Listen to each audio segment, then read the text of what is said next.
Эми ушул жерде мазхабтар жөнүндө айта турган болсок, шариатта мазхабтар барбы же мазхабтар жокпу же мазхабты четке каккан болобу болбойбу дегенде мазхабтар четке кагылбайт.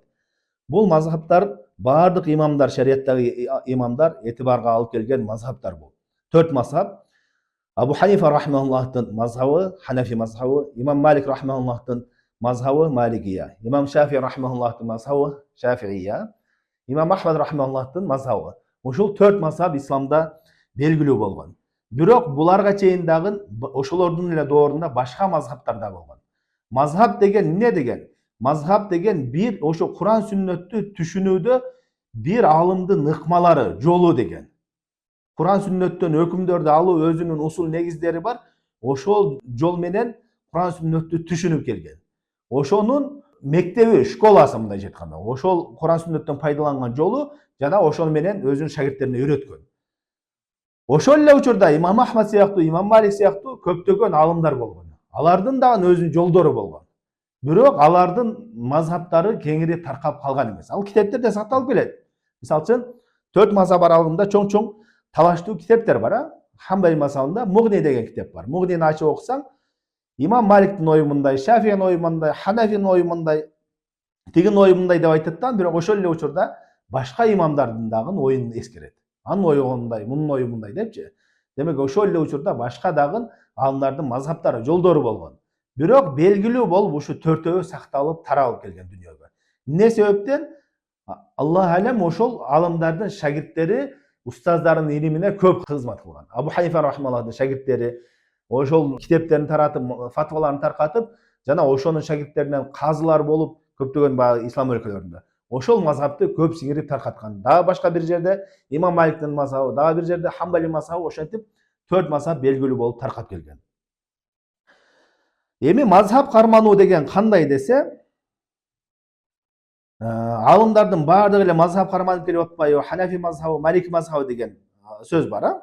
Туура алымдардын баардыгы эле илгертен эле ошо ал мазхабтардан кийин келген алымдар бир мазхабтын карманып келишет. Кандайча карманышат дегенде, ошол мазхабтын усулдарынын негизи менен Куран сүннөттү түшүнүүнү үйрөнөт. Алымдардын жолуну, Куран сүннөттү түшүнүү, ошолордун усулдарын, ошолордун илимдери менен пайдаланып үйрөнөт. Бирок ал алымдардын бирөөсү дагы ошону пайгамбардын деңгээлине, Куран сүннөттүн деңгээлине көтөрмөлөбөйт. Куран сүннөттү түшүнүүгө аракет кылат алымдардын мазхаб боюнча жазган китептери менен. Бирок кандайдыр бир маселеде эгерде тапкан болсо, Куран сүннөткө каршы келгенин тапкан болсо, аны ээрчишпейт алар. Ошон мазхабты карманган алымдардын дагы мазхаб жөнүндө жазган китептери бар. Мазхаб жөнүндө жазган китептери бар. Ал мазхаб жөнүндө жазганда айтат, бул Абу Ханифанын мазхабы ушундай, Абу Ханифанын ою боюнча ушундай, мазхабы боюнча ушундай деп фик китебин жазат. Бирок өзүнөн фатва сурасаң, ал ошо жазган китебиндей фатва бербейт. Ал эмне фатва бөлүмүндө, бирөөгө фатва деген суроого жооп берүү бөлүмүндө эмне кылат? Куран сүннөттүн негизинде өзү туура деп көргөн жол менен берет. Бирок сен андан сурайсың, Абу Ханифа мазхабы кандай десең, мына Абу Ханифа мазхабы мындай деп дегенде жазып коет. Ошондой эле имам Ахмадтын шагирттери, имам Ахмадтын фатвалары мындай, имам Ахмад мазхабы мындай. Жана ошондой эле ар бир мазхабтагы маселелердин ар биrini ошол мазхабтын имамы айткан эмес.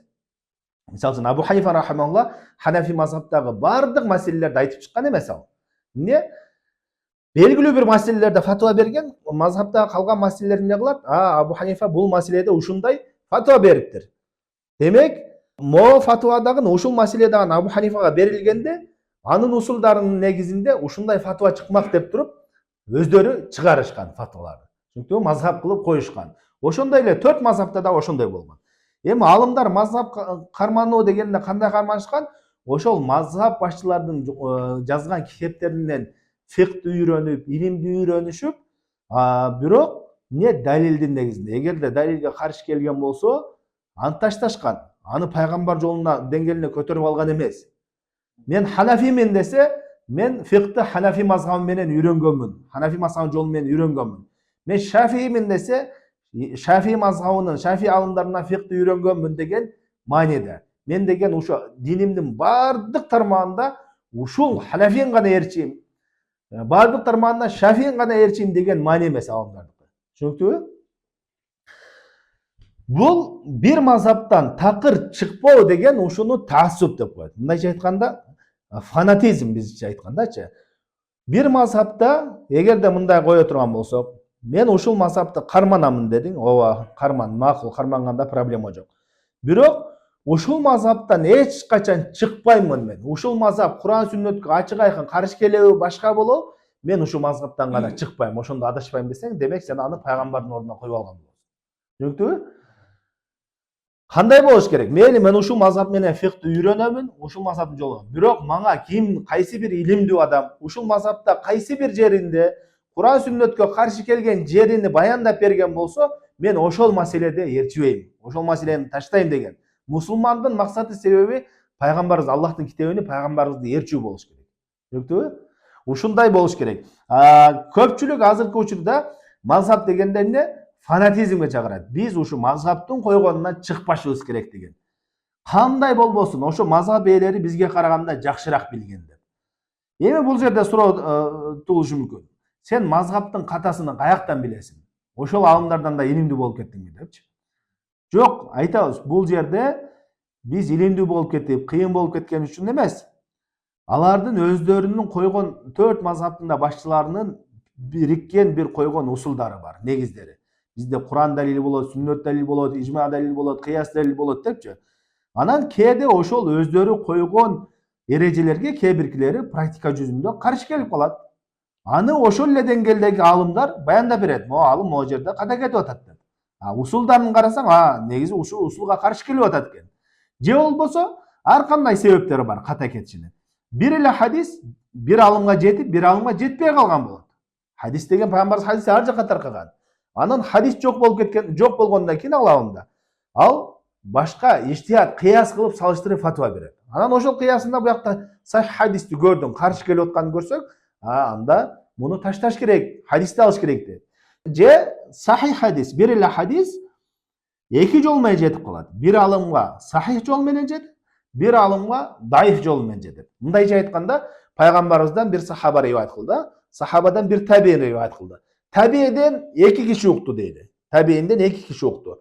Ошо бирөөсү чынчыл, жалган сүйлөбөгөн таква киши, хадистин шарттарына туура келген. Ал имам Ахмадка айтты ошол. Мен пайгамбардан ушундай уктум деп, имам Ахмад ошонун риваятын укту. Ал айтат, хадис сахих дейт. Ошол эле хадисти жанагы табиинден дагы башка бир киши укту. Ал эмне? Ал жалганчыраак, же болбосо жаттоосу жакшы эмес. Ошол башка имамга, имам Шафииге же башка имамга жеткизди ал хадисти. Айтат, могу сепучкасында могу киши мага жеткизген киши, мен буга ишенбейм. Бул хадис даиф деп туруп, анан ал кыяска амал кылат. Ошон үчүн Шейх Ибн Таймия деген алым жакшы китеп жазган, Рафул Малам ана аиматил алам деп, ошо имамдардын неге хадиске каршы келет, неге аятка, хадиске, далилге каршы келет деген суроолорго жооп берген. Аларда ар кандай себептер менен каршы келет. Алар туура имамдар эч качан аятка, хадиске каршы келүүнү максат кылбайт, ниет кылбайт алар. Бирок ошондой кандайдыр бир себептер менен болот. Биздин мусулмандын максаты эмне? Аллах Тааланын китебини пайгамбарды ээрчүү болуш керек, бирок ошол алымдардын түшүнүгү менен түшүнөбүз. Алардын койгон эрежелеринен чыкпайбыз. Өзүнчө алардын бир да сөзүнөн пайдаланбай, өзүнчө муштахид мутлак болуп кетпейсиң. Ошолордун койгон эрежелеринин негизинде. Бирок сага бир алым ушундай ачык айкын баяндап берип атса, ошону ээрчүү болуш керек. Себеби мусулмандын максаты кандайдыр бир алымды ээрчүү эмес, мусулмандын максаты пайгамбарды ээрчүү. Аллах Таала ошону милдет кылган. Аллах Таала эч качан бир кандайдыр бир пайгамбардан башка адамды толук ээрчүүнү милдет кылган эмес. Кимде ким пайгамбардан башка адамды толук ээрчиң десе, ал эмне? Аны пайгамбардын деңгээлине көтөргөн болот.